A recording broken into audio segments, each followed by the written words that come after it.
take a deep breath. Reuters, Thomas White, government watchdogs have been warning investors about initial coin offerings, ICOs, a digital gold rush that some enterprises around the world have used to raise about $3.7 billion.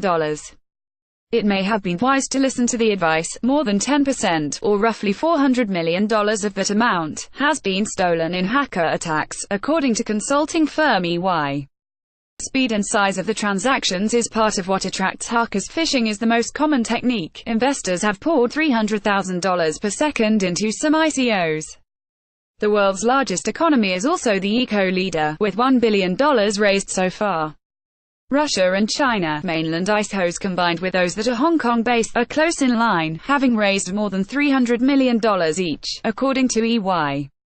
For a while it seemed like the amount of money available for ICOs was almost unlimited. An ICO called Tezos raised $232 million, another called Useless Ethereum Token raised more than $40,000 in less than 3 days. Still, there are signs the boom has cooled slightly. About 25% of projects met their fundraising target in November, compared with 90% in June, EY says. There is a risk of having the market swamped with quantity over quality of investments, said Paul Brody, EY's global innovation blockchain leader. Regulators have warned that ICOs have a high risk of fraud and investors could lose all of the money they put in. As some watchdogs crack down, EY says risky operators are likely to move to jurisdictions with a lighter touch.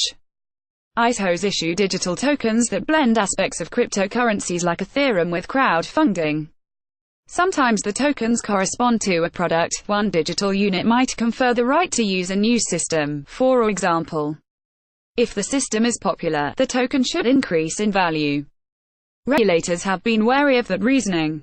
The U.S. Securities and Exchange Commission has signaled that so-called utility tokens could actually be securities and could violate the law if they aren't treated accordingly.